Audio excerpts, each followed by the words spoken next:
Good morning everyone. Sorry I'm 4 minutes late, but just I had a couple of phone calls from people like 5 minutes before the stream. I just got like an avalanche of phone calls and I was struggling to get my morning wake up before I joined you guys. Hope you've been well. And I almost choked on a piece of toast.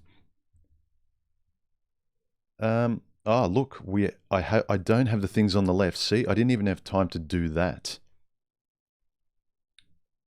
Anyway, let's just go with it, shall we? All right. Let me just see. See, this is really live, where because a whole lot of unexpected things happened this morning, I just have to go with it. And that's just the way it is. Anyway, as always, let's talk about the recent videos this week, because they're fresh in my mind and I hope they're fresh in your mind and they're points of discussion. And so if you want to ask me a question, throw a question to the right in the chat if you're live, but make sure you add a whole bunch of brightly colored emojis, preferably yellow or white or whatever, simply because I read them against a dark colored background. Also, let me know if my audio and video is okay. Is my video too loud or is it fine?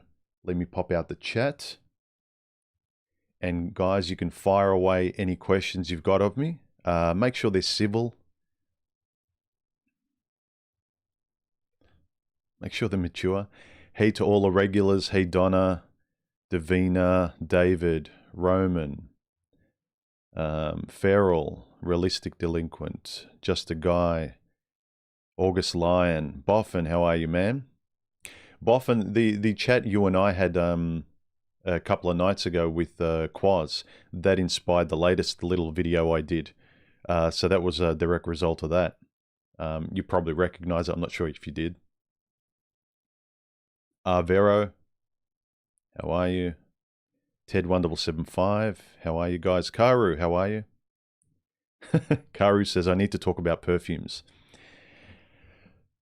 I don't think many people are interested in my esoteric kind of passions. Like whenever I spurg out about microphones or tech equipment and cameras and little things like that and comic books and whatever, people are like, get back to talking about women and relationships and life and things like that. Fair enough.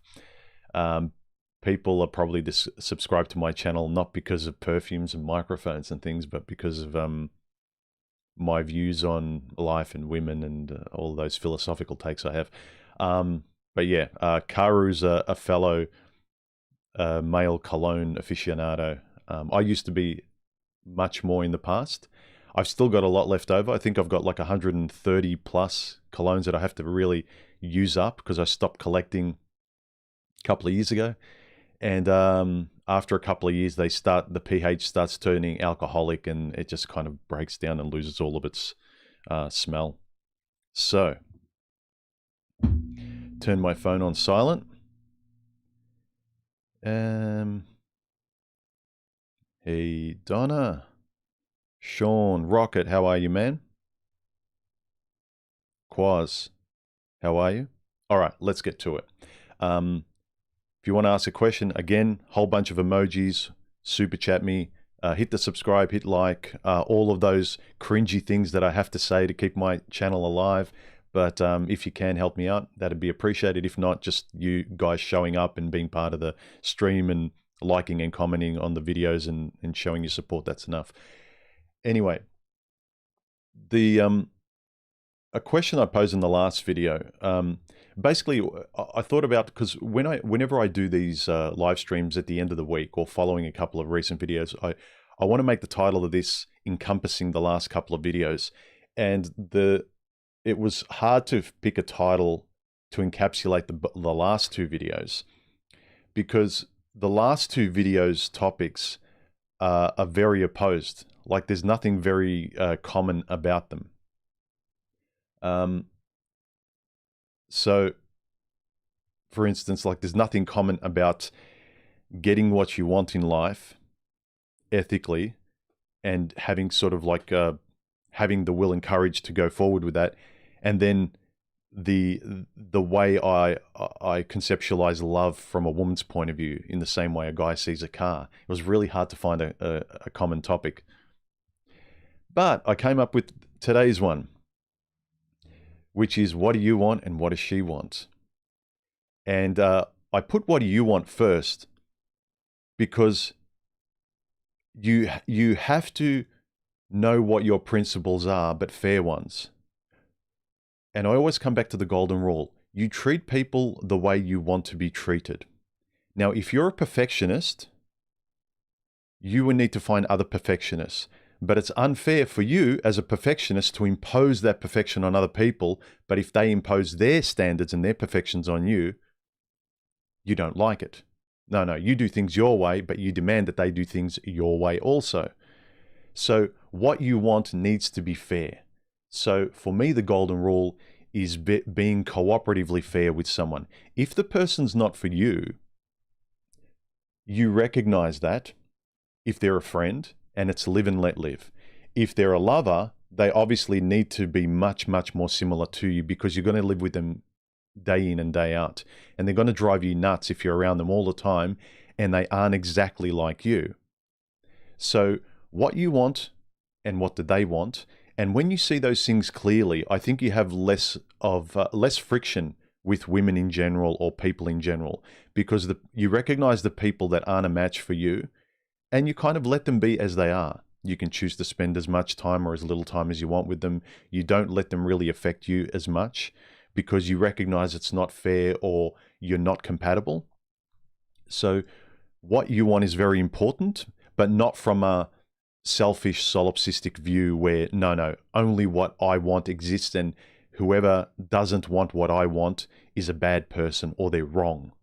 There is, I always come back to, do you want to be right all the time or do you want to be happy? If you want to be happy, you have to have this balanced, cooperative view of life and the people you deal with. You cannot look for perfection all the time. Anyway.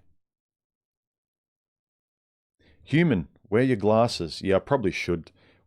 I do kind of need them to kind of sharpen that last part. But yeah, yesterday I didn't wear my glasses because I kind of don't need them badly. And then by afternoon, I've got a headache because my eyes are straining.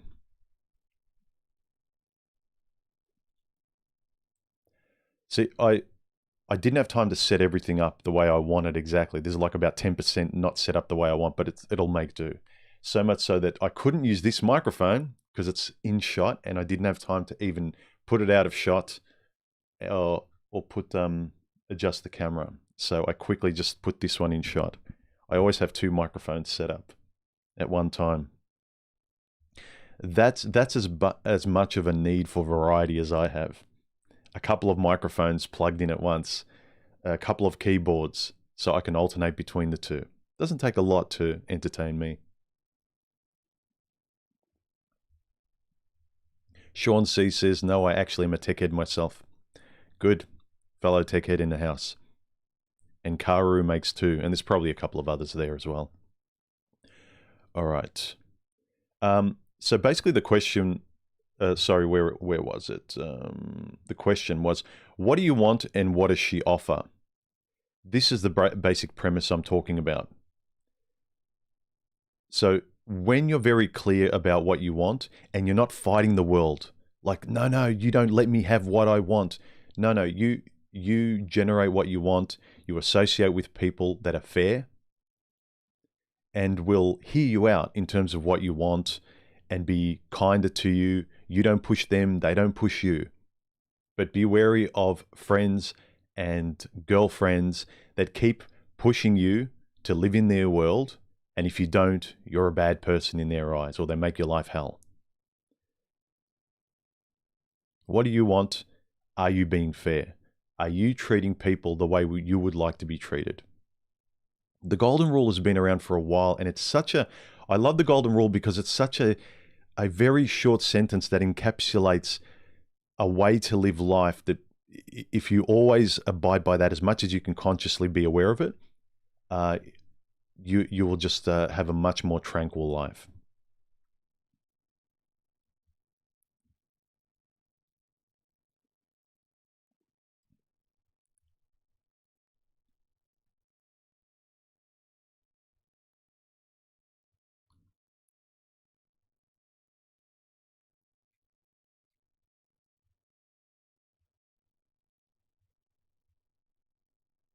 Vero says that you left a comment in the perks department.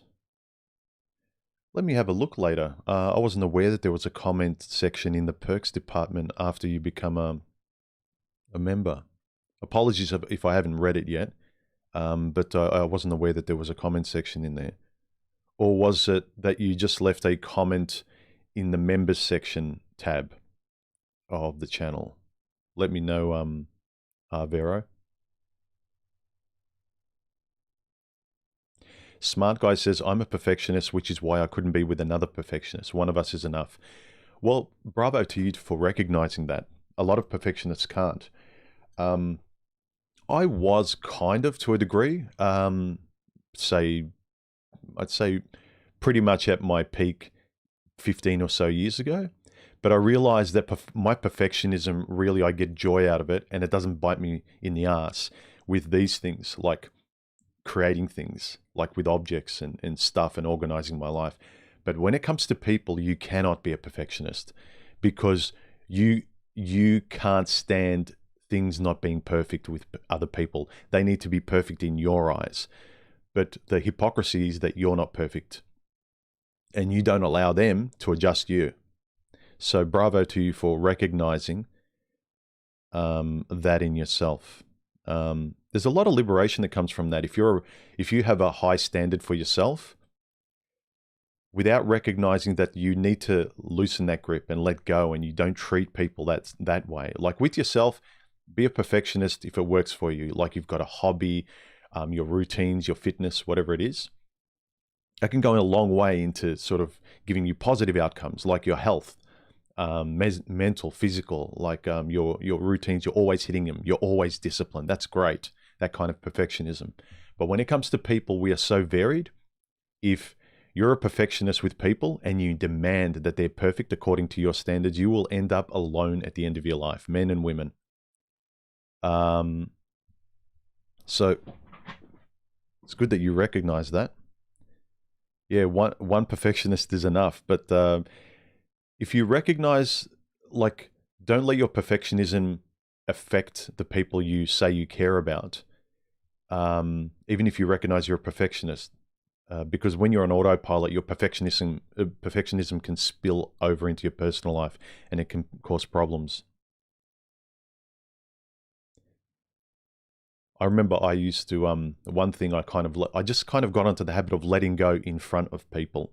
So if there was a topic that, like, say for instance, these topics with men and women, relationship, life, philosophical sort of points of view, and people were talking about it sort of just on the surface, my impulse is to kind of smash into the depths of it and, like, drag everyone to the depths of, like, so deep meaning and being perfect and absolute right and absolute wrong. And it kind of takes all the fun out of just a casual conversation at a barbecue. And I'm really talking to myself when I try and drag everyone down under there. I need to accommodate everyone else. I need to be socially aware to recognize that, hey, this is the conversation. It's not about what you want. Introduce a bit, but adjust to be part of the conversation. This is not your conversation. You are joining in with it. So you have to be yourself. I'm not saying to not be you, but have some tact and learn to accommodate other people. So loosen that grip when it comes to social interactions with people. Yeah, August Line says, two perfectionists disagreeing could be ugly. Yeah. Well, one great comment under Love from a Woman's Point of View, where I posed the analogy that could actually help guys, where to see that, because men always struggle with, why does a woman get on so quickly? Why do most women get on to another relationship so quickly? They fall in love so quickly. this thought model that I posed, that women love men like men love their cars, I'm not saying it's like absolutely accurate. I'm saying it's a thought model that can help men recognize again that women aren't like you. They don't think like you. This perfectionist side that I was just talking about, the world cannot be like you. Women, you need to dance the way they dance. If you lead, they follow. There's not two people mirroring each other. There's two people cooperating. So this was a thought model. If you can come to terms with men, women probably love you the way you love your car.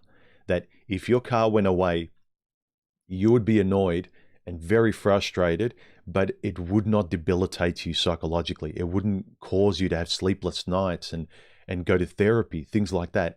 And in that point of view, you can recognize, oh yeah, I really deeply love my car and there's no way I'm parting with it. But in the way that you love your car as an object, women love us as objects too in that way. And they do love us. Most women, again, there are exceptions. So I just posed that thought model, that car thought model, as a way to help guys. Lee B said under that video, and I thought it was a great comment to sort of read out here. He said, I always wondered why my ex didn't react the way I thought she would after meeting with her again after our breakup. She didn't even bring us up. We talked about her trip and the latest gossip of the people we knew. Now I think it's because women fall in love with love and not the person. If that said person gives them that love, that then they'll be with that person. If they can replace that love with another better love, then they can easily get over the past love. It's easy for them because it's not the person, but what that person can give them the love they require. It may be selfish, it may be self-preservation, or it may be Disney. Yeah, Disney has a lot to answer for in terms of the romance it sells women and couples.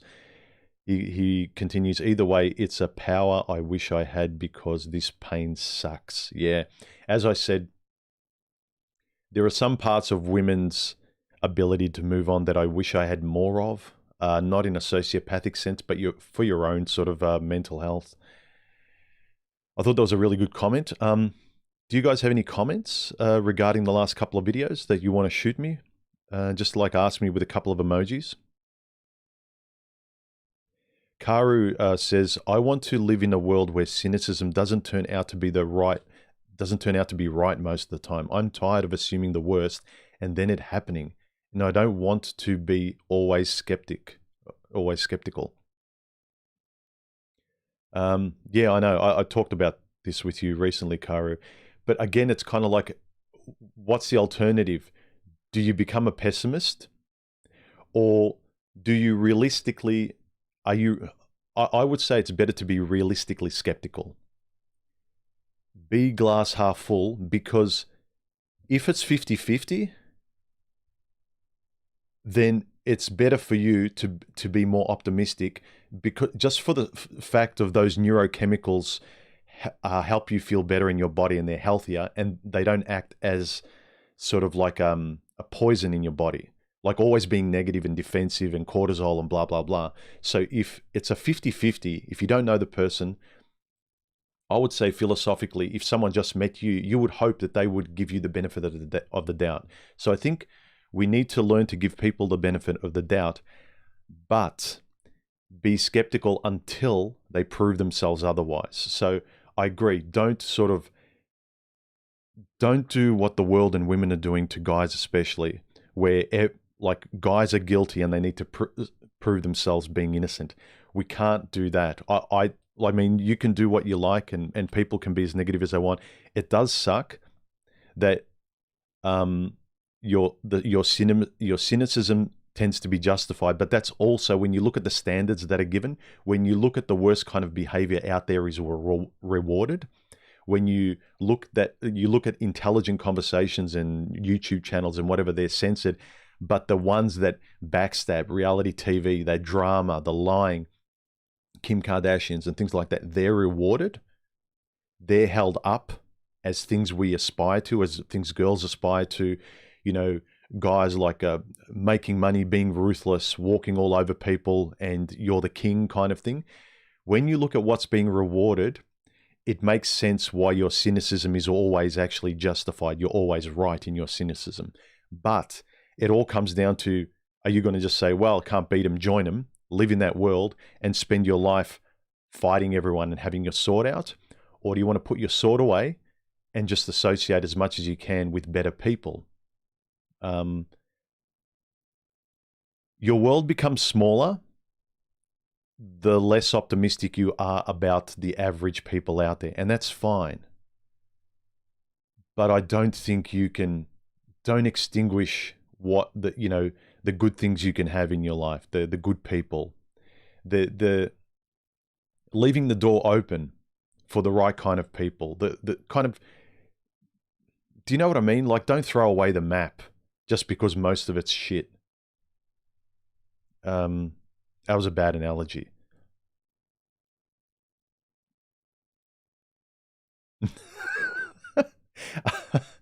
I can't read that comment out, Kari, but I love the way you put it. That sounds very unstraight. Because you can't say the opposite of that word, can you?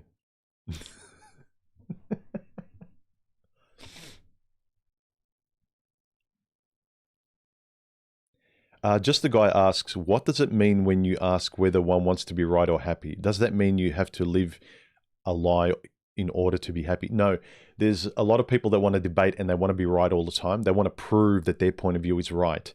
But then sometimes it's not worth it. Like I said, if you're in a group of people, say you're in a group of girl power chicks, and you could tell like you're not going to get through them. It's kind of like if you're one religion going into another religion, there's no point you trying to be right from your point of view. You're not going to win anything. What are you going to win? You're going to stress yourself out and you're not going to change anyone's mind. You're not going to save the world. There is no point. You're wasting your energy. So there's no point trying to be right. Do you want to just have a good time? If you choose to be amongst these people, talk about something else. Don't push people to your perfection if it's pointless. That's kind of another thing about being astute with the world and the world you're trying to engage in and relate to. You can't just live in your bubble and force the world into your bubble. You need to realize, you keep the hygiene of your bubble good and you have self-respect and so forth, but you don't try and change the world. You're aware of, when you go to work, you have to sort of modify yourself in a way, but not in a way that like you can't live with yourself. You don't have any self-respect. There's ways you have to slightly and respectfully modify yourself in front of people in other situations. It's not always about you. When you're home alone, it's all about you. But when you're with other people that have their own worlds, it's egotistical that you demand that you're right all the time. So that's what I mean. I'm much more interested in being happy, not delusionally. I'm not gonna lie just to keep peace. I'll walk away. I will be honest, but to a level that I don't have to deal with the resulting stress and argument that'll come afterwards. Be mature enough and tactful enough to know the situation you're in, and be able to adjust, to accommodate, to be in that situation with the person, while still being able to enjoy being in that space. But if it has to be your world, no matter where you go, and everyone has to comply with your thoughts, then you're just going to end up being alone, and you're just going to be pointing at the world and saying everyone's wrong except for you.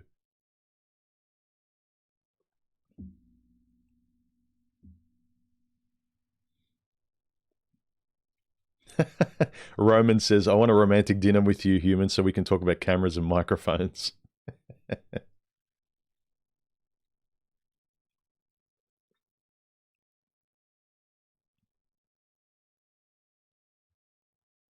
Vero said that comment he was talking about before, it was for Donna. He left a message for her. Okay. Cool. I just thought I missed something.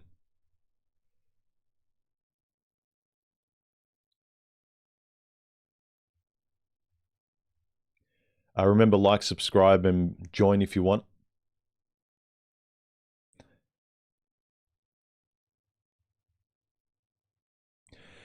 Anel says, human, I know what I don't want, which is a woman who wants me to change aspects of myself just to be with her. I refuse to do this again. I had it attempted on me a lot and fought against it. And good for you. And so did I. When you have this stance, you know, you've got your boundaries and you know who you are.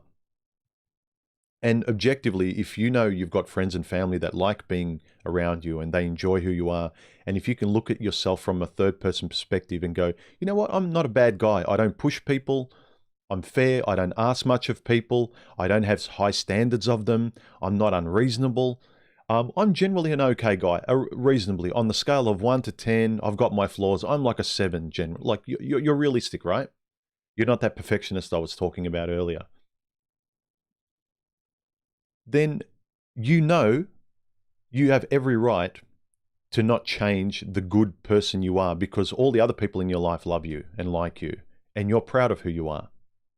And you've got the friends and family to prove it, right? It's not just you delusionally in your own bubble. You got no friends, you got no one. You say, I'm a great person, like a lot of these women and people out there. It's kind of like, I'm fantastic, I'm worth it. Like you just pump your ego up so much. But if you objectively know, like I think I'm a pretty good guy. Look, I can point objectively to all these people and friends around me, and when I talk to them, even if I ask them, what are my flaws? What do you like? What would you describe as my good qualities? Blah blah blah. Like you can objectively see that you're an okay guy. Then there's nothing wrong with that, and it's righteous to defend that. Defend your goodness like you would your best friend, or if you had a child. Someone's attacking it and trying to change it and manipulate it and pull it apart, and it's not fair to do so. And you've got to defend yourself in that same way. So props to you, Anel, for recognizing when people are forcing you to change because they want you basically just to be a tool. And unfortunately, most women out there, just you're an object for them to have a relationship with. As in this comment, where was it here, from Lee? He says, women fall in love with love, and most of them do. And you want to make sure as much as you can. I know it's hard for some of you spurgs out there that'll kind of knee-jerk reaction, but human, it's like, I know it's hard. I know there's virtually very little out there. There's not a lot of women of quality that like you beyond your money and status and power. And like basically for most women, you're just a cardboard cutout of a slot in man here, you know, slot in boyfriend here, slot in husband here, right? For the few out there, insist that you put it this way, insist that you love something beyond their body and their demands. See if you can love any virtue in the woman across from you. Don't worry about what she wants. Is there any redeeming qualities in her in terms of character? Is she a fair person? Does she understand you? And then you give her, you reciprocate. It's supposed to be that dance between you. You give and take in that same fair, cooperative way. But it's not like a lot of the dating stuff out there, like you dominate and you use the person, and that's what a relationship is. That's stupid to me anyway. And for some of you people that say, oh, human's putting down his subs, he's calling us spurgs or whatever, or idiots or morons. I'm not.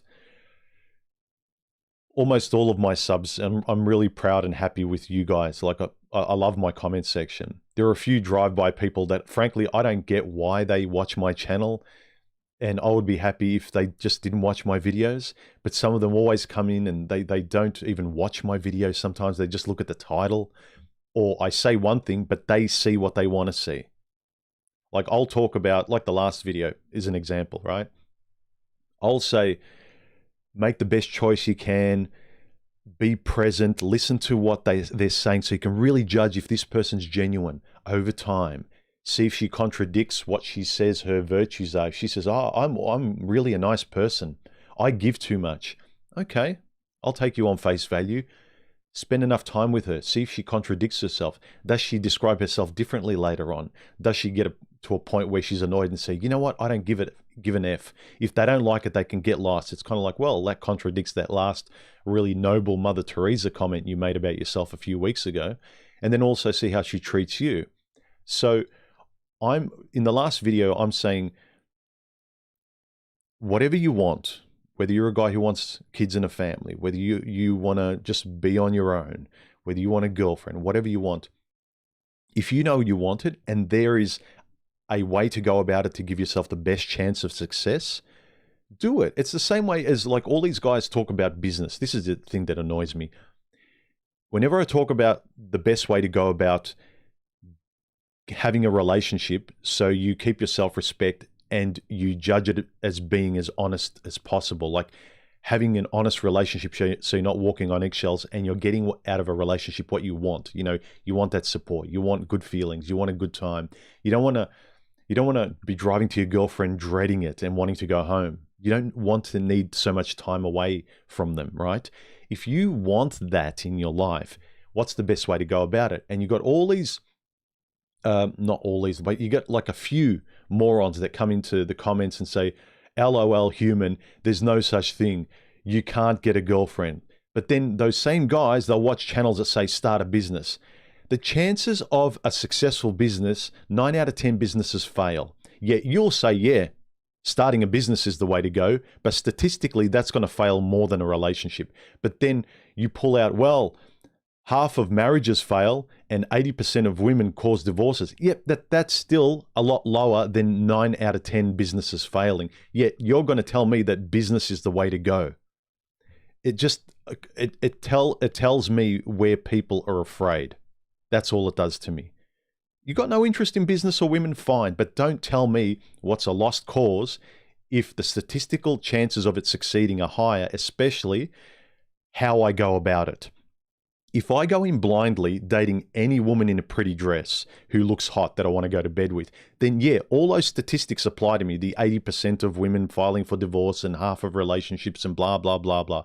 That applies to me because I have no self-interest and I have no philosophical principles. I've got no standards. I've got no ethics and morals. Like, you know, I've got no stance on anything. It's just like, I just go towards what feels good. And the results will be the statistics.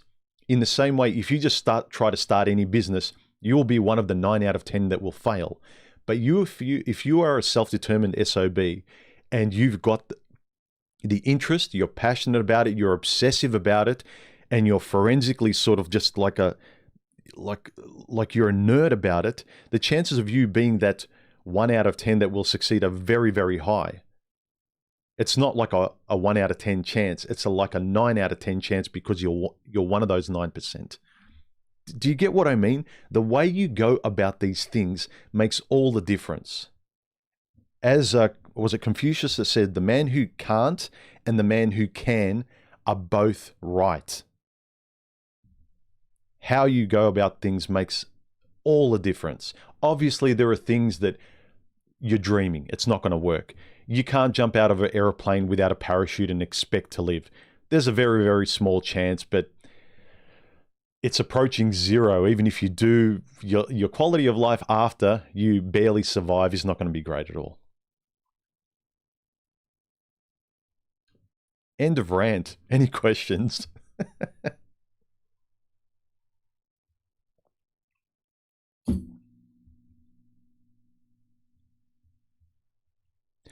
AJ Taylor, thank you very much for the super chat.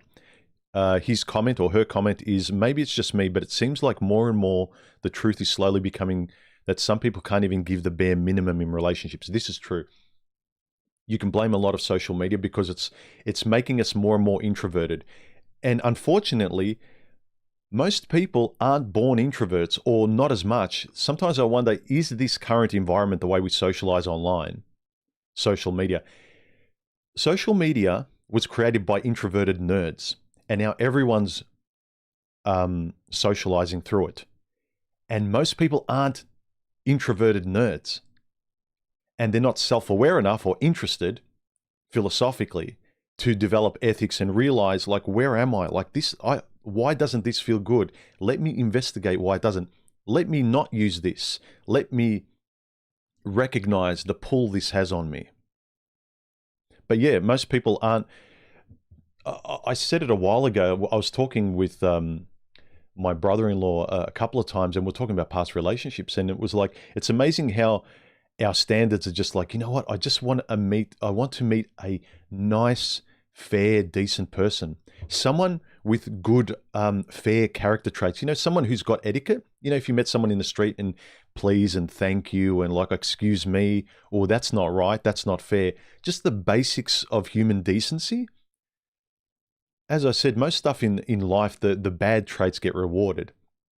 We watch videos and we reward the videos that show people's worst behavior. We watch people falling over. We have a laugh at people's pain.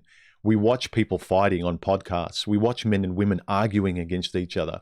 You can't deny what the most popular videos and subjects online are. On TV, the reality TV is drama. And then they wonder why relationships don't work, because everyone, subconsciously or consciously, they want drama because that's what they watch. That's what they consume. You are what you consume. It's you. They talk about you are the sum of the five closest relationships in your life. Look at the content you consume as relationships, right? I've always said everything in your life is a relationship, whether you like it or not, it is. So if the YouTube videos you consume are all kind of mudslinging, men versus women are idiots, men are idiots, blah, blah, blah. And then you watch reality TV and then you laugh at people's pain, or you catch up with friends and you backstab other people. Like, those are the relationships. And so the closest relationships you have, whether it's your entertainment, you like horror movies, you read books about this, I don't know, destruction, war, sociopaths, whatever it is, right? The relationships in your life, what are the five areas you spend most of your time consuming? What's embedding into you? And that's the result of what you're going to get. You're going to get the direct result of what you consume in the relationships you have. It's not just people, it's the stuff and your habits too. Do you treat yourself well? If you don't treat yourself well, if you treat other people badly, if you don't have any discipline, like, that stuff equals, like, in equals out. It does. You have to willfully subdue that. You have to philosophically face the mirror and humbly choose a different direction. You can point your finger at other people in the world and keep saying that, yeah, but I'm not wrong, as a knee-jerk reaction to defend your biases. But are you doing the same thing you did 10, 20 years ago? Is your life better, or are you still frustrated?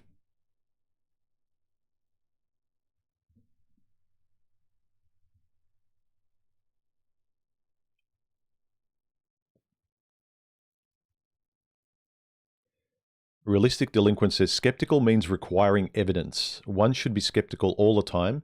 Cynicism is expecting ill all the time, and that's unhealthy. I agree. I think it was Jack Nicholson in the movie said, skepticism is sanity. There's nothing wrong with being skeptical before you know the person or what you're dealing with, until you can assess it. Until it's almost like your skepticism is a boundary, or a rational boundary, until you can make sense of something. You're not just buying the marketing. Most people aren't skeptical, but yeah, cynicism is always expecting the worst, because I think a lot of those people who are always cynical, like doomers and black PILLers, it's kind of like, well, if I always expect the worst, then if I get a surprise of things working out well, that's a bonus. So I'm always in control. I always expect the worst out of everyone and everything. Then if a welcome surprise happens, then at least that's a positive. So I only get positives. Everything else in life is a neutral negative. I don't think that's a great way to live. But again, you do you. But I agree with your comment, realistic delinquent. Jennifer says that there are a lot of lonely people out there. Yeah, that's another way to look at things too. The world is full of lonely people defending themselves. But at the same time, it's not nice to bear the brunt of people's loneliness lashing out at you and manipulating you and disparaging you and things like that. It's like, it's not fair for me to take the abuse either. So you have to let go of them like children. I was talking about this on Discord the other day, where, look, I feel sorry for the current crop of children that are kind of born from generations of girl power mothers, single mothers, the society, manipulation, online media, online dating now. It's not very intimate. It's like kind of online shopping, people using and abusing people just for their bodies. Like, there's very little humanity in it. But at the same time, I just stop, like, I can't care for people's kids.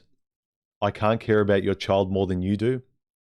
You know, the single mum who has like 3 kids by 5 different guys or something, or 5 kids by 3 different guys, more likely.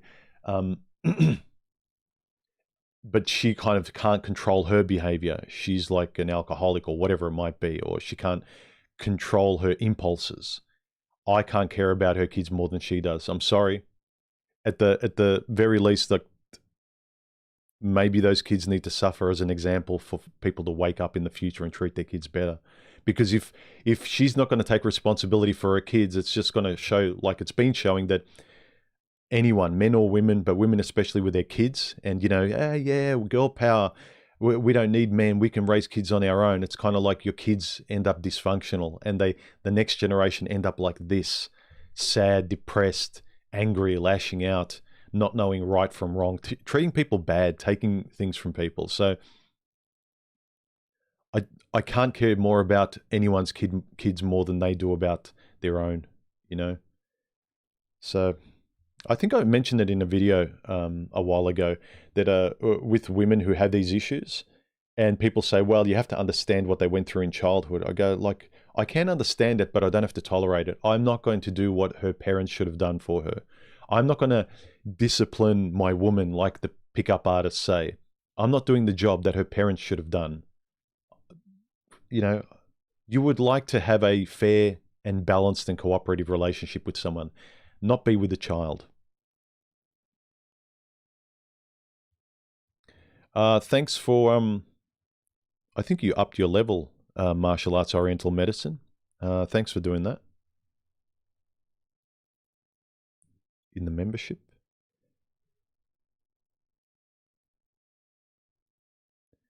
Okay. But yeah, I agree with your comment about skepticism.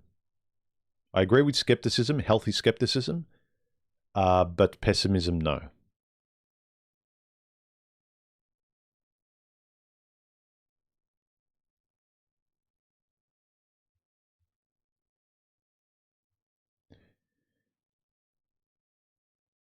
Thanks for joining Schlitz Maltz Liquor. I appreciate it. Feel free to join, any of you. Pick whichever tea you feel like, or just comment or whatever, that's fine. But the more you interact, even just with a thumbs up or a like or a subscribe, it helps my channel stay afloat.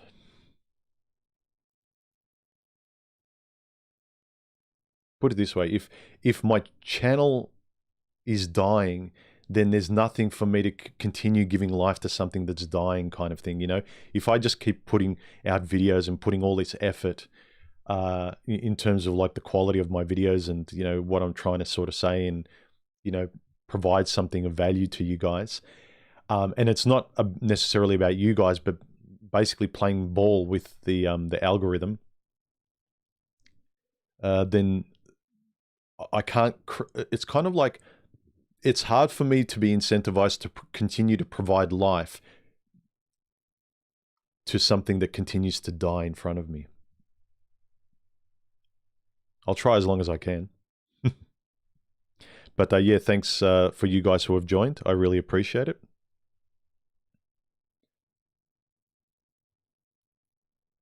I'll read some of the comments out. 3 Thrushes underneath the video, the recent video, How Do You Get What You Want? He said, I want X in a partner. So how does one get X? He says, choose the right partner. Now, on the surface, men's reflexes, we've heard this before. It's like, you didn't choose the right person. And where men kind of get a little annoyed is that men listen to what women want. And then they do and act They walk and quack like a duck. And then women say, no, I don't actually want to go to bed with a duck. I don't want to marry a duck, but I like ducks. It's like, but you told me to be a duck. Yeah, but I don't really want ducks in that way. Men get frustrated by doing everything that women say they should do and then it never working. And then later on, when men realize, yeah, we did pick the wrong woman and we went about it the wrong way. But since we're the ones that have to ask, we keep getting demoralized by trying and failing and trusting women, that then later on when we hear the same women going, well, you picked the wrong woman. It's like, I listened to you before. I find it really annoying to listen to you again, telling me I've picked the wrong woman. It's the same woman telling me before what to do, and you're the same woman that's pretending to tell me like I didn't tell you that. Like, yes, you did. Like, there's a lot of those frustrations. So that's where that comes from. But when this comment about when you want something in a partner, you have to think about how do you get that. That means you have to choose the appropriate partner that will give you what you want. But you also have to be honest about rejecting the partner that doesn't give you what you want. And it's not like you demand them to give you what you want. They actually have the qualities that you really want. Put it another way, and a more accurate way, is that partner has qualities that you can love. Do they have the important qualities that you can love? Not that you can tolerate, not that you can see where it goes one day, and I hope it works out, because relationships are so stochastic that there's no way I can gauge whether or not it's going to work. No. The older I get, relationships are a skill, gentlemen. The more intentionally you go into them, having the skill of knowing what you want as the first point of call, the more skillfully you'll be able to, the less failures you'll have, because you're intentionally choosing or rejecting things in it. You're not just saying, oh, I got through the door of having a relationship, it's done, that's the best I can do. No. You have the right to have standards. Unfortunately, guys don't. A lot of guys just think they have options, and women have standards. Biologically, that might be true, statistically speaking, but you'll only be happier if you insist on giving yourself options by the standards you create. Realistic ones, again, like I said, don't be selfish and solipsistic where you're a sociopath that everyone has to conform to your world. Be fair and know what you want. Downwardly mobile, in the last video, he says, the kind of relationship I want is pretty much impossible, statistically speaking. So instead, I try to concentrate on other things that are unattainable and give me genuine pleasure. Exactly. Stop chasing what's never working. Leave the door open for the specific standards. If you still are leaving the door open for a relationship, leave it unlocked, but close the door so all of those bimbos don't come through. Like, the door looks closed to them. Only the kind of person that meets your standards is the only person you're going to tolerate or go on a date with or take seriously. So concentrate on the things that make you happy. If the woman doesn't make you happy, realize why. Whether it's women or things, everything's a relationship. Is your relationship happy? Are you content? Are you at peace? Is it tranquil? If it's not, whether it's a person or whether it's a thing, adjust, change, let go. Vero said under the video, how a man can get into a serious relationship with his equal only sees him. Oh, how can a man get into a relationship when his equal, so to speak, only sees him as her personal doormat? I, for instance, prefer a woman who can engage in a deep and rational discussion. It pushes my intellect to expand a little more. I'm no genius, but learning new things is always welcome. Yeah, you have to know what you need. If you need decent conversation from a person, but you say, well, you know, no women can provide a decent conversation, then if that's what you truly believe, you can only have relationships from a distance. You can only have part-time relationships. You can only have hookups because you believe, and you could be right with most of the women out there, you are right. But if your standard is like, I'm not even going to try and screen for intelligence or depth or interest in a topic with a woman that I can speak about, I'm just going to make it fact that women are just kind of shallow intellectually. And I can't have a decent conversation with any woman. If that's what you believe, you will get the results of that. And that's fine, but you have to be responsible for your point of view, or the limits of your boundaries in terms of what you're open to or what you think is real out there. So I agree. Most women out there you can't have good discussions with them because they're not capable of it. And also because you're very specific the older you get. The kind of very deep, interesting conversations you want to have are very kind of like narrow now. Like I can talk sort of more interestingly about everyday topics, but certain topics I go really deep because I have a specific interest in them. But even people who are philosophically interested, they might not want to go to those depths like I do. It's like having a conversation, someone's really into, I don't know, carving wood, and they really get philosophical and deep into like the intricacies and like the forensics of it, and they know everything about wood and sort of like botany and things like that. And it's kind of like, okay, like I just can't go that far with you, dude. Wish I could. It's admirable that you can go so deep in this, but I can't. So you really need to know what you need. Hassan Chop, cool avatar name. I know where that's from as well. Some of you guys might not know. Hassan Chop is from the Warner Brothers cartoon. I think where Bugs Bunny and Daffy Duck, they uncover a genie. And there's this guard at the entrance of the cave who keeps saying, Hassan Chop. Anyway, he says, a woman's love equation is this: attraction plus resources minus their options equals love. A man's love equation is attraction plus their desire for women equals love. Yeah, men actually love the woman mostly. Most women don't love the man. They love his resources, his power, his status, minus the options they have for other men that they can get in those same status and resources. Whereas men is just their desire for this woman. Yes, some guys I know desire multiple women, but once he's kind of locked into one woman and he invests a lot in her, he's an idiot if he cheats, but most women don't. Most men don't because they're obsessed over women, and especially the woman he's invested so much in.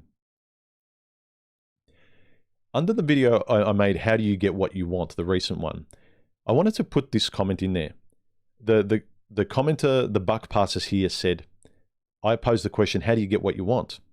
And he said, force. And on the surface, you think, okay, that's like a cute comment, like you get what you want by forcing other people. No, but I actually thought about it for a second. Yeah. You get what you want by force, not necessarily other people, but your own force, your own will. So will is another force that you impose on yourself. So that's why I included it. How do you get what you want? Force, but not on others. First and foremost, force on yourself, but you don't impose it on others. You cooperate with others, the golden rule. But if you're going to force anything to get what you want, force yourself. If you just force other people, you're an egomaniac and you're a sociopath. You use and abuse people to get what you want. And you're not capable of love, because to love someone, you have to give love. That is, you have to force yourself to give something from yourself. You can't just be a taker. Are you a taker, or do you, is it a loop? Is it a feedback loop? Do you give and get? Do you give and get? Are you aware of that feedback loop cooperatively with someone who is a good friend, who is a good lover? Ivan B said under my video, How Do You Get What You Want? He said, while I appreciate the sage advice, we're not living in an age where men taking action is even condoned, let alone supported or encouraged. So I guess this is a request for a follow-up video. What do you do when you take action and are marginalized and humiliated? How do you confront the massive bias against hetero men in all aspects of life? Good question. I wrote something to the effect of, you can avoid these people as best you can, but you insist that they prove themselves over time when you can be around them. That's it. I always say your intimate relationships with the people in your world that you let in, that you're friends with, that you talk to, that you spend your time with, that's the important people. Stop trying to have a relationship with the world. I know the world tries to impose itself on you. It tries to impose its marketing on you. It's marketing through the women on dates on you, you know, through their mouths, through girl power. But you choose what you walk away from and what you tolerate. He continued, and I sort of said, I realize that there's a bias out there against men, but the question for me is, how do I enjoy my life given what I have to deal with out there? How can I make the best of my world? Because that world out there isn't just a world that I have to tolerate. That's my world too. I have every right to enjoy the world that I'm in. So my question is, how do I enjoy my life given what I have to deal with out there? And for me, it's having as much control over my choices and judgment as possible. But that's me. Rafa K says, at the end, the only thing I hated more than the train wreck was what you became, that you became was that, it wasn't written properly. I'll try and make sense of what it is. At the end of the day, the only thing I hated more than the train wreck was that I was a passenger right up until the end. Yeah. I think a lot of our frustration with past relationships is that we should have bailed a long time ago, but hey, hindsight is 20/20. And what our future should hold is that we can actually amend the mistakes of the past by learning from them and perhaps leaving sooner when those same things present themselves. That's how you can go back into the past, is by making your future better. That's where you can make amends, that you're not the same person that you were back then. But we keep trying to go back and make the younger version of ourselves' lives better. Justin says, I think you can also see this point reflected in how often women will say that they love things. They love their shoes, their phone, pumpkin spice lattes, a funny story, surprises, etc. I basically never hear a guy use the word love except for people and animals that they love. I use it quite a bit though, but I'm sort of consciously trying to get better at knowing what I love and what I only like. Because it's very easy to want to love everything, especially if you're more agreeable. If you want the world to be better, you tend to lean into the direction of loving everything, and not everything deserves your love. He continues, I consciously use like for everything else. Yeah, me too. I try to. It's hard because when because you want to relax and enjoy life. So you want to kind of relax and use the language that you use, but you have to be very careful. Under the video, Love from a Woman's Point of View, where I use the car analogy, Boffin said, very insightful and great analogy. I think the key to understanding most aspects of male and female relationships is acceptance of the idea that first and foremost, nature wants babies. Nature has tasked women with being the primary caretakers of children, and women need resources to keep those children alive. Yes, I know. Therefore, women cannot afford to form irrational bonds to one man in particular. They can, as long as he's kind of keeping her life safe, and it's kind of, she's got something good and it's too risky to sort of monkey branch, unless the monkey branch looks like a 50-50 option between her man and this new branch. Women are programmed to bond with a genetic man who meets her perceived needs. When you understand the foundational biological motivations of women, the bitter PILL of their nature, from the male perspective, is a bit easier to swallow. Yeah, like my car analogy, I think if you can come to terms with a useful thought model, whether it's biological, because a lot of the biological stuff we take from animals in the wild, it's a thought model. It's a thought model we rationally can approximate into the male-female human relationships. And my car analogy is something to the same effect.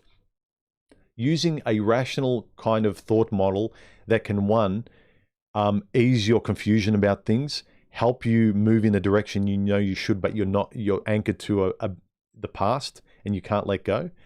And it does actually make some sort of rational sense. Even if it's not like ontologically like accurate, it's philosophically accurate in a way that can help you. In the same way, if someone sort of finds religion accurate for them and it helps them, it makes their lives better, what do you care if it can be proven or not? If the thought model works, it works. If it's useful, it's useful. Bevelens says, great video. I experienced this firsthand with a woman I thought truly loved me. A woman's love is generic and utilitarian. Men are far more romantic. Especially today, I think, yeah, men are far. You can actually see that men are far more romantic than women. Women are a lot more colder. Women today, you see how brazen and full of themselves they can kind of be in laughing at men online in their videos and stuff, and how much they not just require, that they think they're entitled to from a man. Yeah, women just really appear less and less romantic. And when they laugh at guys, look at this guy. He's a bit of a simp. Like, he's weak. He's whatever. It's kind of like, you haven't got a heart. Like, I don't know why some of these women say they're romantic. They don't have a heart at all. Isn't that the first requirement of being romantic? You have a heart? Well, most women out there don't. They don't seem to. Lat QCD92, under the video again, love from a woman's point of view that I made. He says, when it comes to women being able to emotionally handle and break up at the end, I think, actually, I'll read Lat QC's comment at the end. He's got a very long comment. It's a very good one. So I don't want to skip over it, but I want to see if there was any more comments in my comment section.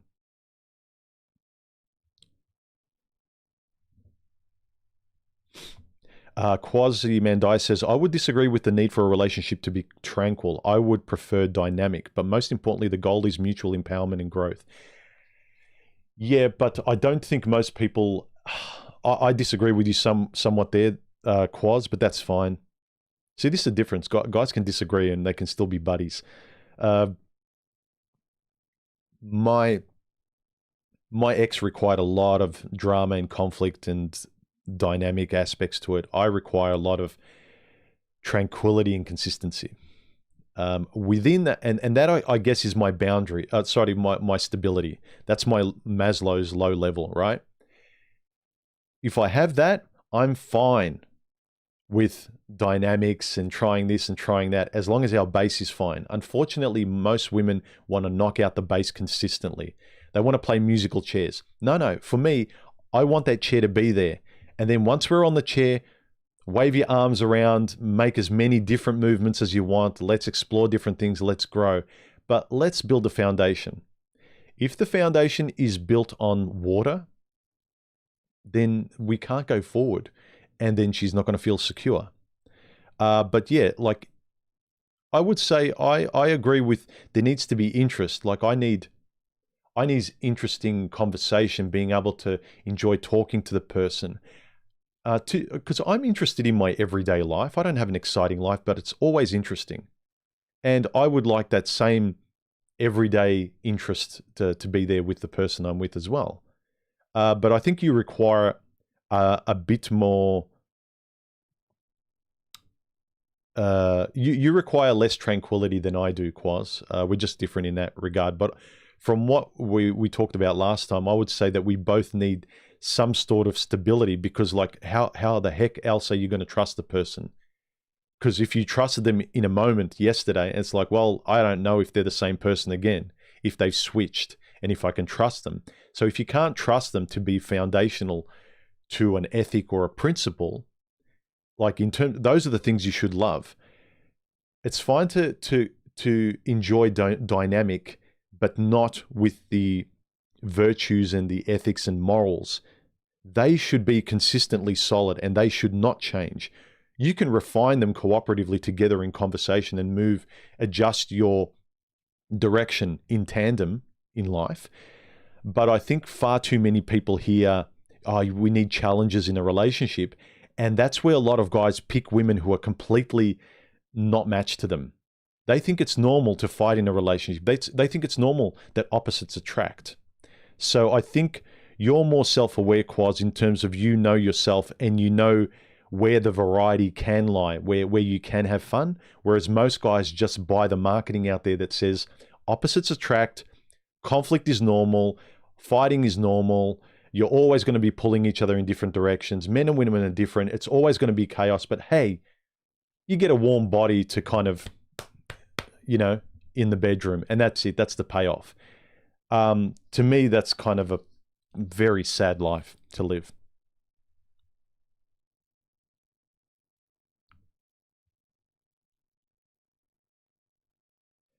Tokyo Traveler says, human, are you telling people to use the force? Yes, use your own force.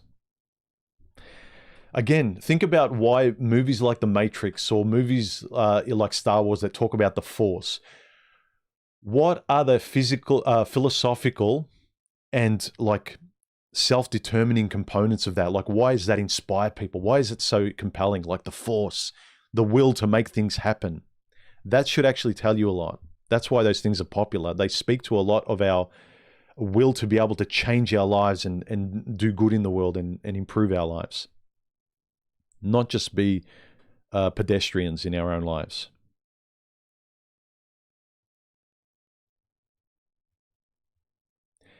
Pooping While Standing says, human, have you read The Paradox of Choice? No, I haven't, but I've heard of the book. It addresses consumerism and numerous options, ultimately leads to unhappiness, applicable to dating sites, social media, etc. Yep. I want less choice. Look, this is why I'm a long-term guy. I want a long-term committed relationship with one person. I don't want to constantly be having my hand in the cookie jar, choosing and sampling a lot of women. I want less choice because less choice is clarifying, less choice is stable. The same choice I made yesterday, if it's there again the next day and the next day and the next day and the next day, there's stability in my life. I can plan going forward. I can look forward to the future. How about that? I can enjoy the present with the choice I've got, and I can also plan for the future. What a wonderful life, huh? Compared to the guys that say, nah, it's cool, it's being free in the moment. It's like, well, your future's always nerve-wracking. You're always anxious about what's going to come up ahead. You don't trust yourself because what is there to trust with this person? Because you're addicted to change all the time. You're addicted to sampling different people and variety. Everyone's a woman shopping today.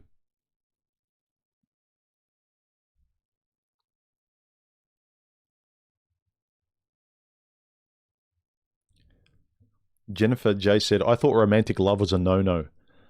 Most guys think that. I think you need to determine what love is. I've said, like, what is love for you? Know what it is. If someone asks, what is love? Most people laugh at it and say, like, oh, love is an illusion. It doesn't exist. Well, okay, believe that. Or do you have standards by which you can love someone or something? Look at the things in your life, people that you do love and care about. Look at your dog. Look, whatever it is. Look at the concepts of like loyalty, virtue, trust, consistency, temperance, empathy, like those things. Like they are noble things to love and to respect. There's a closer there's respect and love are very closely entwined with men, not so much with women, but with men especially. Look at virtues that you actually admire and love. Know how to answer if someone asks you what love is. And then also importantly, ask yourself what are your standards of love? Then you'll know if this pretty bimbo in front of you is lovable. And if you go out with someone, if someone says, why do you love Jane? You can say, oh, you've got an answer. You don't just go, because I love her, because she's pretty. Look at her. Oh, because I just do. It's hard to explain. Like, not that you need to justify it to someone, but for me, it's really nice to know why you love somebody, what your definition of it, and that actually this person has it in them. Otherwise, you're relying on this, walking on eggshells with someone pretty, agreeing with everyone that we don't know what love is or it doesn't exist, and we just hope it'll last. We hope the gods, Zeus, please, let this last as long as possible. Let this be the one. Rather than looking up to Zeus, you should be kind of looking in the mirror to Zeus as a metaphor and giving yourself that security by knowing why you love the person. Yes, Sean says peaceful relationships are better than stressful ones. Amen. When I look back on the past, the best times I had with a person wasn't when it was challenging. It's when it was peaceful. My best relationships were peaceful ones. And then when they weren't peaceful, guess what? It goes downhill. They don't get happier. So when they were tranquil, consistent, peaceful, a lot of people that say we need a lot of challenges, and I'm not criticizing you, Quaz, I know that you don't mean relationship challenges in that way, but most people that just accept conflict in a relationship as the way to go, I'm pretty much, I think they'll all agree is when it gets really bad, that's when you break up. You don't fall in love more. the worse it gets. And then when things are really good at the start, it's like, I don't really love this person until I start fighting with them. Come on, you've got to be honest about those things.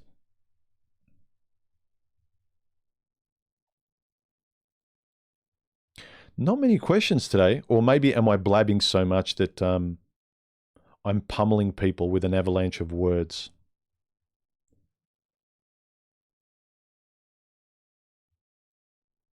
Quasi-Mandai says, I'm with Buckminster Fuller on this.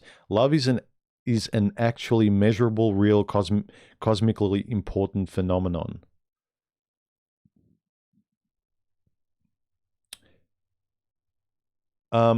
Sure. But conditional love makes love known a lot more, I think. It makes love more real than sort of the gaseous modern romantic version that it can be anything and everything, just like genders can be anything and everything, and words don't mean anything. I think we kind of need to solidify it with not concrete definitions where everyone has to agree with them, but you need to kind of know it in clear form. You need to describe what it is, especially for you, and you need to communicate it. Yeah. Schlitz Maltz Liquor, he said it. Most people, when you ask them, why do you love your partner? They'll say, she's pretty and she loves me. She loves me and she's pretty. I'm in love. As basically, I'm not alone. A woman said yes to me. A pretty woman said yes to me. Or basically, I'm not alone and I have a woman. That's the standard for most guys. Because I know it's hard for guys to get women compared to women getting men. And so he feels like he's gotten to the finish line just by getting into a relationship. That's it. He's won. That's the start of the race for a woman with you. For most women.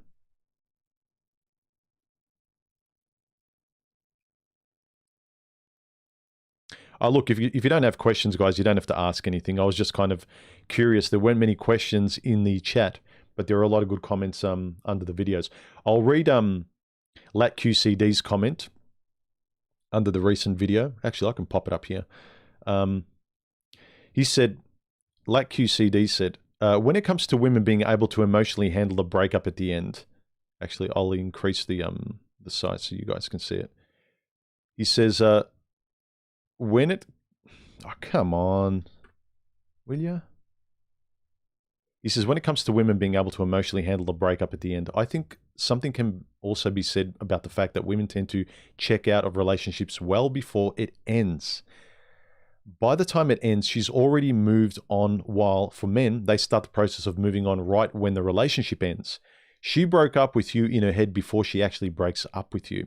I've noticed this especially with women where when couples counseling is required, women have already decided long ago they're out. And so they go to couples counseling to save face. So they can say, look, I tried, we went to therapy, we went to couples counseling, and it still didn't work.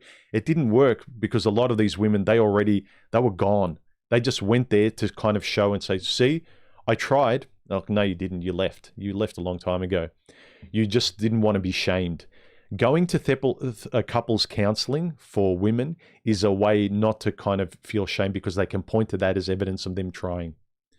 Again, not all, but I've rarely heard or seen, whether it's my own life or examples online, that when women go at the end when times are rocky, that women are the ones that are trying to save the relationship or wanting to go to couples counseling. If they suggest it, or if there's been such a distance that they can't communicate, she left a long time ago. Now, I'm not saying she should stay. She might have very good reasons for leaving. Maybe he wasn't communicating. He was being cold and distant and he wouldn't talk until then. And so she had enough and then she'd already checked out. Sometimes when people like try and there's nothing to do, and then at the end when they're desperate, then, oh, okay, now I'll go to couples counseling. Well, too late, buddy. It'd be the same with me. Like with my last ex, if she kind of tried to get back with me months later after I'd gone, like the relationship is ending, there's very little difference for me having enough and then leaving to you staying in the relationship, mentally leaving, and then at the end someone saying like, well, I want to leave now. One of you have left a long time ago. LACQCD continues, men love women like puppies love their owner. As long as they show them some affection, make sure they're fed, etc., they're willing to die for her. Yeah, men are like dogs in that way. I think that's why men really, really love dogs. We love the loyalty for dogs. We feel sorry for dogs being abused, because you could treat a dog badly and it's always going to wag its tail and love you. Like, you want unconditional love. You look at most dogs, man. And you can see why men really respect that purity in a lot of dogs, in most dogs. She broke up with you in the end in her head before she actually breaks up with you. Men love like puppies love their owner. As long as they show some affection, make sure they're fed, etc., they're willing to die for her.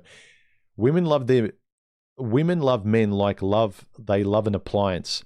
They love the convenience, how much easier their lives become, etc. But as soon as there are problems or maintenance is needed, she has little hesitation looking for a replacement. Yeah, I think Stardust did a video a while ago where he sort of said most women see men like toasters. Convenient, they love it. You know, warm toast. Oh, I feel good about this. Like, I really love this toaster. Toaster doesn't work. It's like, throw the toaster away. That's why I said, if you can use the thought model in my video, women love men like men love their cars, like an object. Women objectify men in love. Men objectify women's bodies. Women objectify men themselves. He continues, men looking for a woman is like shopping for a guitar. Where the guitar case is the lifestyle they'll have in the relationship. This is the part of the analogy I really loved by LACQCD. Men looking for a woman is like them shopping for a guitar, where the guitar case is the lifestyle they'll have in the relationship. They want to look cool with the guitar case. They want a really good guitar, but the case does... but men want a really good guitar, but the case doesn't matter as much. So long as they found the right guitar, they don't mind if they're poor or rich, so long as they're with her. Women are the opposite, though. They want the nicest looking case, and whatever guitar will fit inside that case will work. The guitar is just something she needs to justify having the guitar case. Yeah, she's like a hipster. She wants to look cool. And doesn't matter. As long as she found the right case, they don't mind as much who they're with, assuming he fits the case. This is a brilliant analogy, like QCD. Finding the right guitar is harder than finding the right case. There's the color, the action, the numbers of frets, etc. But with the case, there's simply fewer options. Finding the right guitar is more meaningful and time-consuming than finding the right case. Bravo! Slow clap, like QCD. That I didn't have time. I was actually going to copy that as a comment on screen, but that was a beautiful analogy. Alex M says, "I'm pretty convinced that women look at me the way I look at a job. Like, this one will keep me going for a while till I find something better." Yeah, unfortunately, most women are like that. And unfortunately also, we don't want most women, we want the exception. Otherwise, there's no point dating most women anymore. That's why I have nothing. Guys who just want to be single, more power to you. As long as you're living life realistically. I just want guys to kind of live better lives. Any last questions, guys, and we'll wrap it up. We'll head towards the finish line.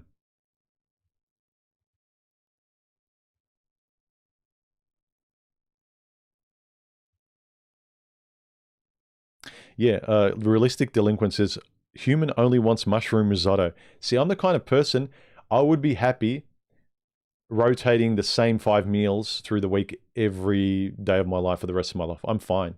I like pizza. I like mushroom risotto. I like pasta.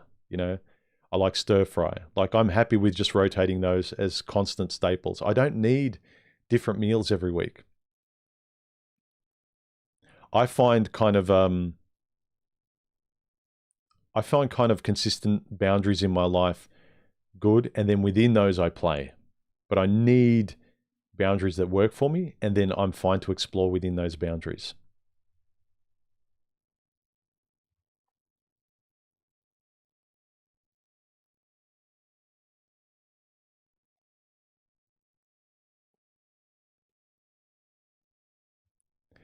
August Line says, humans' sad devotion to that ancient religion has not given him the clairvoyance to make it to his live stream in time. Hey man, I was 4 minutes late. Usually I'm pretty good. Compared to most streamers, I'm pretty good at being on time. But you're right, today I was 4 minutes late. Perfectionist.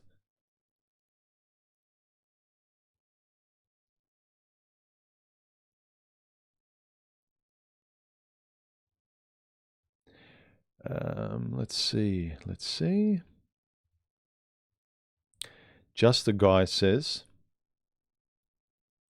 the correct answer for why you love someone is chemistry. Sure, that's not the whole story, but without that, you haven't got a romantic relationship. Sure, but knowing why you have chemistry is really illuminating. It helps you kind of trust why you love somebody. That's better, rather than thinking, I think I love them, I feel I love them, but rationally, I can't actually point to anything. I can't point to any principles or virtues that would help me kind of, it's like, say when you feel conscious, sort of not conscious, you feel anxious and depressed. When you can psychologically, you go to a therapist and you can use words to make it real, to understand it as an object. It's like, okay, it's not just feelings now. I've brought it out in words and I've made it something that I can hold. It's the same way of knowing why you love someone. It's turning the emotions, the herd of cats, the good feeling herd of cats, into something that you can hold, that you can verbalize, that you can stand on principle, that you can sort of form a philosophy with. Because there's a lot of disempowerment in only going by feelings. But going by your feelings and knowing why you feel the way you do, and knowing how to describe your feelings, and knowing how to describe them as virtues, and knowing how to compartmentalize these feelings I respect and these feelings I don't. These kind of people I do respect, or these people I can love, these people I can't love, or I can't love them romantically or intimately. You know, knowing the whys of your feelings and being able to kind of philosophically describe them in your virtues and your ethics and your principles and your yeses and nos. I think that's really, really goes a long way to knowing yourself and self-esteem and self-respect. Self-respect, especially for you guys and me. Remember, guys, when I'm talking about this stuff to you, I'm talking to myself. My whole channel is a video diary to me, that I'm thinking there's bound to be people like me. I want to have this conversation with people because whether it's a younger version of myself or there's other guys out there that think in certain ways similar to me or need answers, like I would have loved to have these conversations with somebody. But I did a lot of this on paper until I made my YouTube channel. Lifesia says, what do you think of the idea that a relationship's foundation is determined by the couple's ability to resolve arguments, and that's why they say fighting is normal? If they're arguing all the time, if they're always pulling in different directions, that's different to being able to discuss things and always get back to sorts of equilibrium, right? Because equilibrium is where you want to be in a relationship. You're not both going to be exactly carbon copies of each other, but on aggregate, you're compatible. And so you get comfortable, you're on autopilot, and sometimes one of you drifts in this direction or another direction, or you think differently, and you can't read each other's minds either. So conversation helps you calibrate yourself back to equilibrium, where you want to be. You both have to want to have the will to bring yourself back to equilibrium, because you value the equilibrium of the relationship that you love, if that makes sense.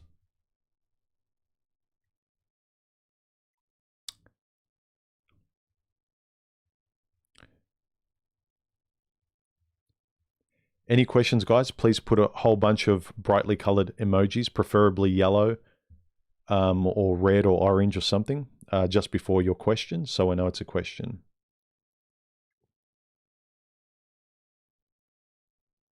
Terror Management Solution says, my ex-wife secretly switched my coffee with Folgers crystals, grounds for divorce. What are Folgers crystals? It must be something in the US. Shadow Ghost, thank you very much for the super chat donation. I appreciate it, man. Thanks a lot. His comment in his super chat is, I only seem to know how much I loved is when what I loved is gone, that the love is measured in pain. Yeah, I think I've been there, and I think a lot of guys have too. The more you can be aware of what you're doing now, how you're treating people fairly or unfairly, it minimizes you always regretting things later on and saying, like, I said the wrong thing, I treated them badly for too long, I was on autopilot, I didn't really appreciate them. I said that, like, you know, they put up with me, and I was kind of just blind or up myself or whatever it might be. You say you only seem to know how much you love them when they're gone. I think that's kind of a lot of loss as well. All I can say is I encourage people to be more presently aware of who they're loving, why they're loving, and how they're relating to people now, so that you know why you're loving and you know why you're enjoying your life now, and then also you can keep it going tomorrow, rather than going on autopilot doing this, being led around by biology and your hormones to just kind of sleep with bodies and produce babies. So then your emotional state, you're always in ruins. And you don't have the confidence to kind of know what tomorrow is going to be like, because you don't care about how you're conducting yourself today. You know how they say in psychology, the best predictor of future behavior is past behavior? The best predictor of your future relationship is your present mode of conduct. In a similar way, how you conduct it, like, you want to predict the future, make how you conduct yourself today, as I said in the previous video, your choices today, make sure they're as hygienic and fair and abiding by the golden rule as possible. Be a good person, do the right thing. Don't be egotistical, don't dominate people, reciprocate fairly. Understand that the people you're relating to, they're a different person. You don't have to tolerate abuse, but you need to understand that you might like 3 spoons of sugar in your coffee, they like 1, and you get annoyed. They have, like, you know, compatibility's got to be perfect. They've got to like 3 spoons of sugar just like me. Know what is essential for you to be with someone, and know where you're just being too much of a perfectionist or you're too much in your own head. But yeah, Shadow Ghost, if you only know love after it's gone, I think that sort of should be a good lesson in showing you that you need to know what love is while you're in it. And importantly, what it's not too. So communicate, be present in the relationship, so then you know if you leave or it's over, if they leave, you know what was going on. A lot of guys, and you're the norm. I'm not saying there's anything wrong necessarily, what you don't like, not necessarily wrong, but it's very common. Guys get on autopilot once they've gotten the girl, and they don't care how wrong it is, how incompatible they are, that they don't speak. They feel like, okay, I've got this girl. And then they kind of, they feel like that's it. They don't care that afterwards, after that honeymoon period of getting her, then the real person is revealed, and you don't talk, and you don't care what kind of relationship you get. So you care about the relationship before you get her, in the honeymoon, and then after. But during it, you're asleep at the wheel. We can't afford to do that for our own sake. Ted1775 says, Human, about how long does it take for you to do a video? The last video, I consciously wanted to do a quick one. That one took me 3 hours. Most videos take me a full day. So most videos take me, like, from scripting, like from 11 in the morning, like when I get up, from between 10 and 11 in the morning after I have my coffee, like I start writing and refining the script. Shooting it for, you know, it doesn't take me long to shoot. The editing takes the longest time. because I really enjoy editing and creating the videos the way they look and sound and sort of the high quality of the videos. So my normal videos, usually they take anywhere minimum from a full day to sometimes like a 2 days, like I split it over a couple of days. But the last video, I consciously go, you know what? I just want to knock out that one idea. And it only took a couple of hours. It literally took me like 30 minutes to kind of write down some notes and shoot, and then like an hour and a half or something to kind of produce and spit out. So the sad thing is the difference between views on like a quick video compared to one I spend like days on is like almost nothing. Sometimes there's no difference. Sometimes the quick throwaway videos do better than the other ones. So it's really, I don't know. It's so stochastic. I have no idea. All I can do is make the videos I feel like making, and I think that I should make.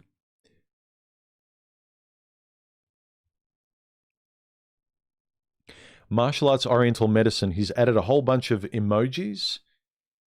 Does that mean you've got a question? I can't see.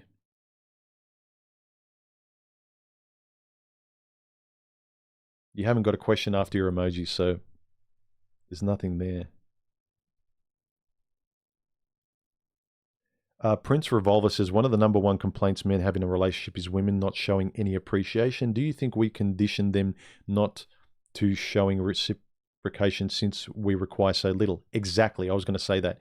There's too many guys that do everything, pay for everything, don't have any needs. And women say as well, to encourage men not having any needs, like, I don't like a needy guy.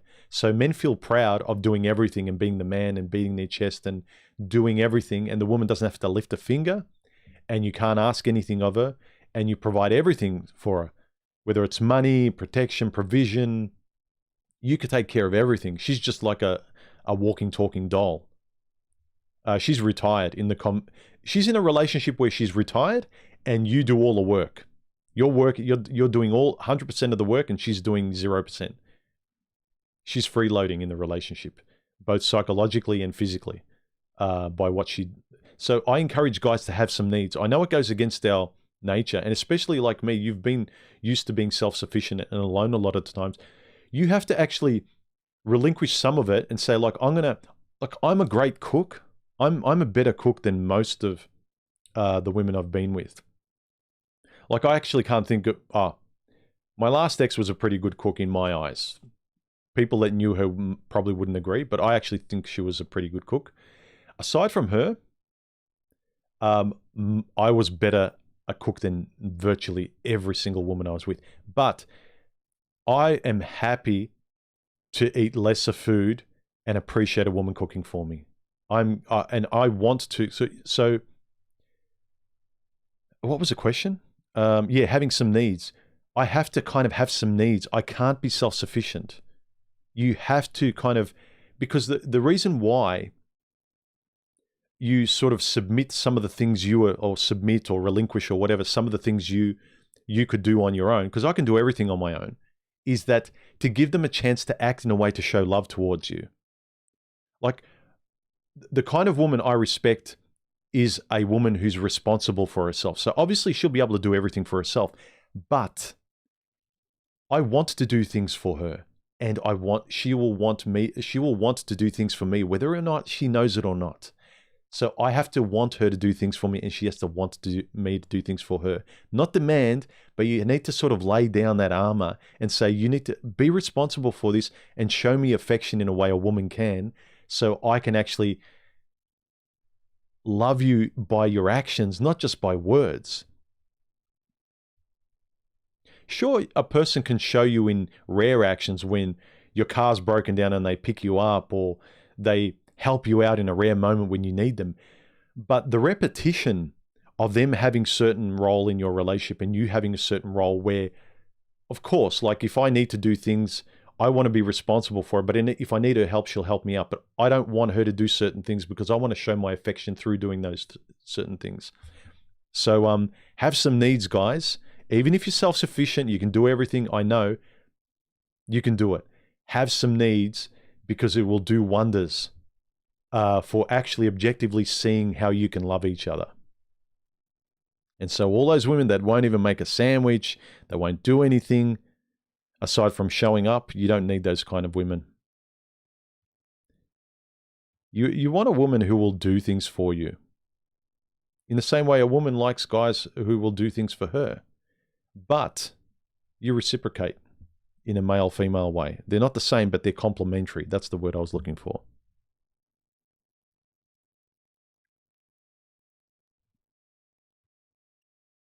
Just the guy says, how isn't that just rationalization? It's just neurochemistry. And that comes first. It won't last, though, if the person isn't also compatible. Yes, yeah.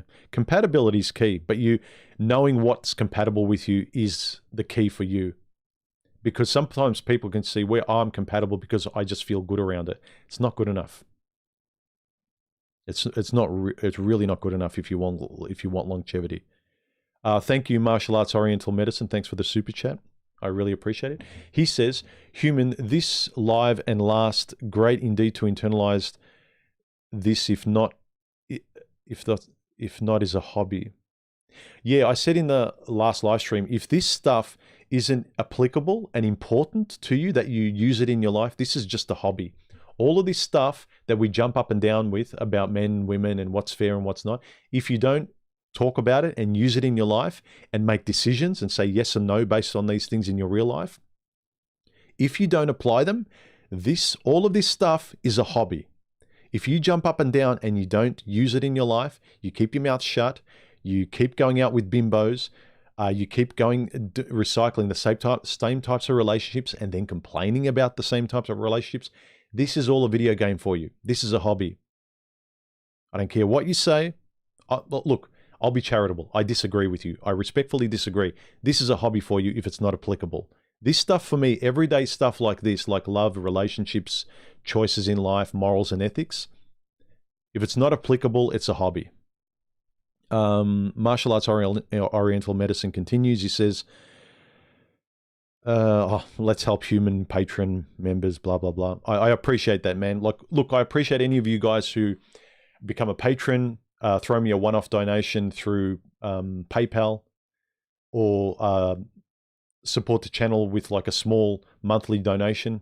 And it's from the smallest to a bit more, a few coins in the member section by joining.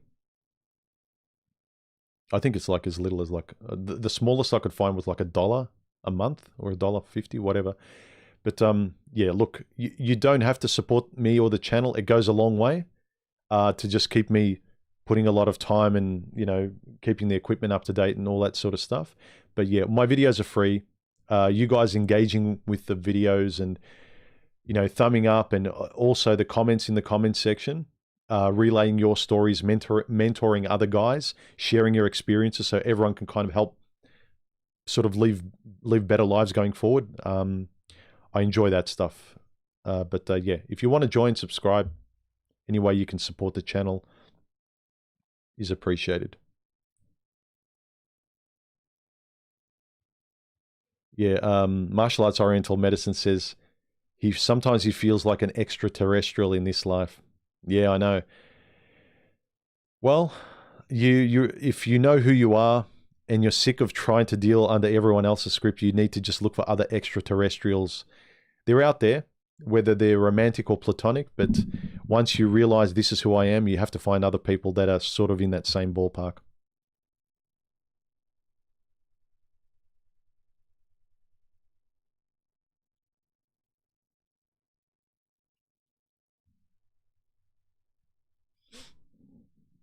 Realistic Delinquent says, Folgers is a coffee company. Crystals are instant coffee. Australians love that coffee from what I remember. So you're sort of got a high bar for quality coffee. And so your ex giving you instant coffee was grounds for a breakup. That's extreme, man. I mean, I love good coffee, but okay, I get it. It's a joke. Martial Arts Oriental Medicine says, I just found out this woman who is very nice and outgoing and pretty hottie has a husband, and that is bad behavior for her to do that. And I almost felt for her and horrible women who cheat on their husbands. Yeah. Well, what you can do, like they're going to be the way they're going to be. All you can do is avoid them.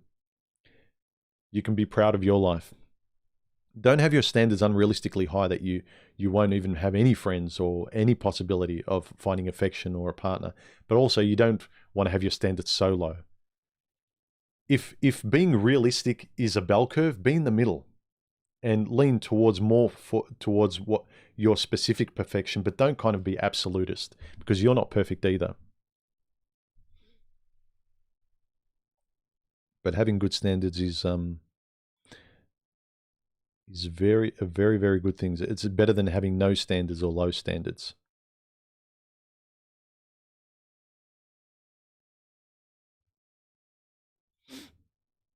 Pooping while standing says, your take on women can't love like that. In my opinion, a subset of TFM's she'll never love you. How do you reconcile the continued desire for men to better themselves for an entity? As in men keep bettering themselves for women. I think if you're honest enough to be aware why you're doing the things you're doing, if you're starting a business, if you're kind of looks maxing or, you know, going for a lot of money because you know at the end you'll be able to get any woman you want and that's your final prize, that's your trophy, you need to be aware of why you're driven. So if you took women out of the equation, would you still be driven to do what you're doing? That's a very interesting question. Yeah, the video I made, Women Can't Love Like That, that was actually that was my added piece to TFM's She'll Never Love You. That was a really good video. That was, I think, TFM's very big contribution to what used to be a much more intelligent manosphere in terms of MGTOW. That video, She'll Never Love You, that was a really great one of his. That was one of his seminal videos. Yes, I said seminal.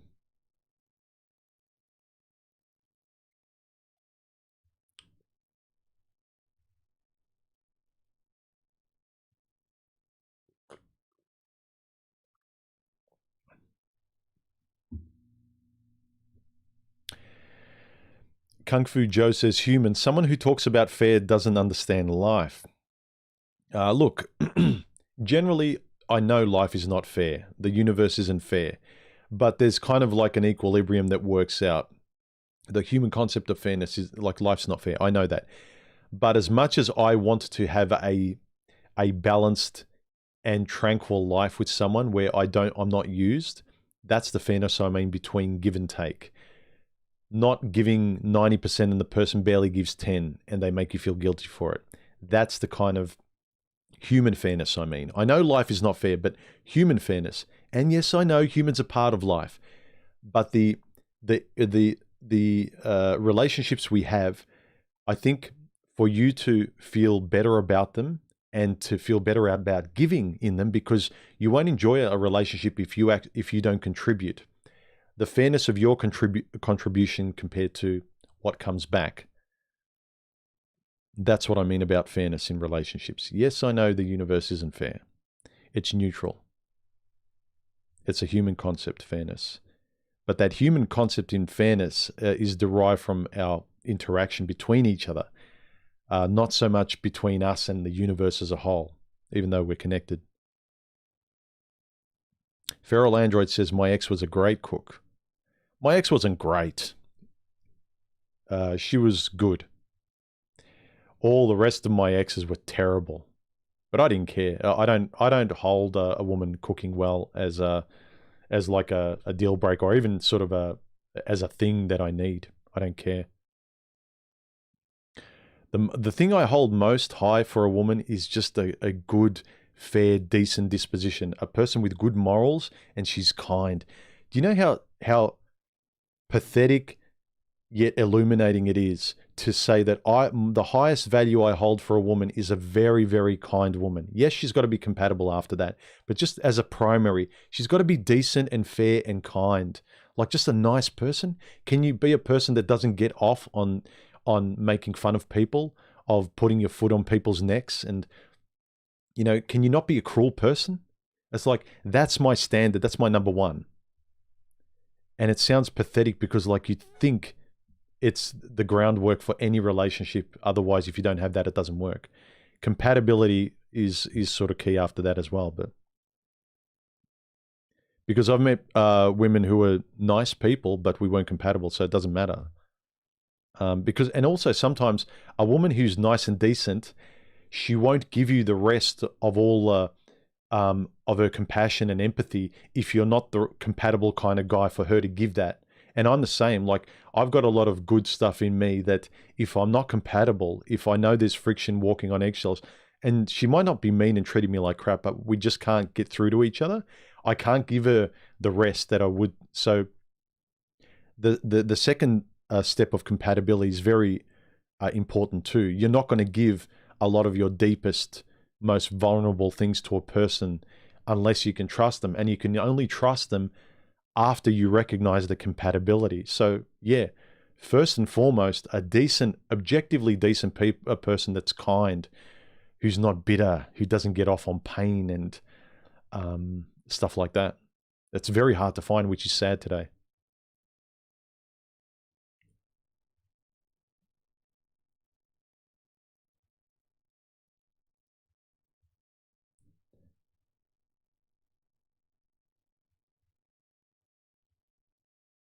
Remember, guys, if you've got a microphone, jump on Discord after this live stream. A bunch of us guys usually jump on there and continue this chat.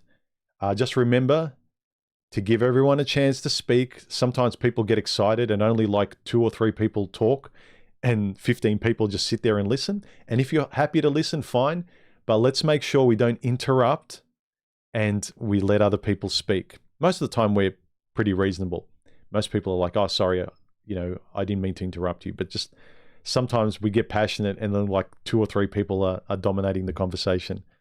But it's all good anyway. Like, it's not a bad thing. But sometimes I feel sorry that other people don't input. But then sometimes I don't know if they're very shy or they don't want to talk. They only want to listen.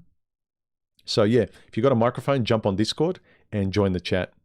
A whole bunch of good guys there usually have a pretty good conversation. And a lot of times, out of those conversations on Discord, a lot of ideas come up for videos I want to make, and I'll jot down a couple of them. In one session, I'll get an idea for like 3 to 5 videos just by the conversation that's being had. All right, guys, let's wrap this up. Any final questions or super chats? And I'll wait about 20 seconds and then I'll head for this finish line and wrap it up. Yeah, Kung Fu Joe says human sunk cost fallacy.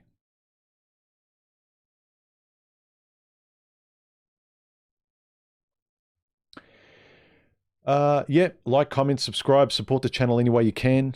Thumbs up, and or at the very least, comment, guys. I really love the comments underneath the videos because my point of view is my point of view, and I try and do the best in sort of elucidating like what I'm thinking. But some of the ideas that you guys put in the comments, bouncing back of those because of your own life experience, some of them are a lot better. Because like, I think of a topic off the back of something that happened to me, but some of you guys have had really intense experiences, and like, I had a minor experience and I talk about the topic, but you guys had really intense experiences like divorces and like cheating and like really bad behavior. And then your experience, your feedback, your stories under those videos are much better than my videos because they're much more sort of powerful in like the lessons you've learned and things. So keep those comments coming, and jump on Discord. Thank you for showing up. Thanks for the stream, guys. It was another really good stream, and I'll hopefully see you for a midweek stream next week, and then for a weekend stream. So I'm trying to do 2 streams a week, one midweek, one end of the week, and at least a video or 2 during the week. So support the channel, keep the conversation going, and I will catch you in the next video, guys. Have a good weekend. Bye.